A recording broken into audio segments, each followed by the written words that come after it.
Y'all familiar with CISA, right? The Cybersecurity and Infrastructure Security Agency? Well, a contractor for the very agency that literally tells everyone else how to lock down their systems left a public GitHub repo wide open with credentials to multiple highly privileged AWS GovCloud accounts. Yeah, all the way up until this last weekend. Yeah, you heard me right, folks. The cybersecurity agency leaked the keys to its own cloud kingdom. Here's what happened. So, GovCloud is the isolated AWS region built specifically for federal workloads. This is the place where sensitive government data is supposed to live behind a bunch of extra walls of security.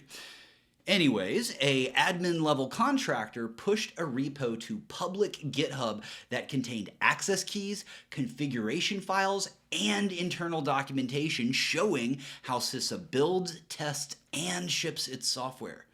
Think about it. We're talking about things like deployment pipelines, infrastructure layouts, and a roadmap of all the internal systems all sitting right next to working credentials.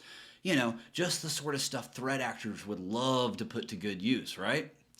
So why am I personally getting my undies in a bunch over this? It's because the privileged GovCloud keys aren't just any credentials, folks. Depending on the permissions, an attacker could read data, maybe even spin up resources, or pivot into connected systems, or just quietly persist inside these federal cloud accounts. Yeah, pair that with internal build documentation, and you've handed somebody a guided tour of how to compromise the agency from the inside out.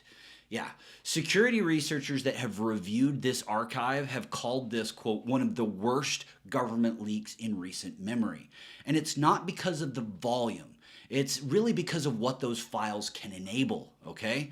The last update that we've heard was CISA pulled the repo down and presumably rotated all the exposed keys, which is a good call. But beyond that, the agency has been very tight-lipped on the scope, the timeline, and whether any data exfiltration occurred due to this critical mistake.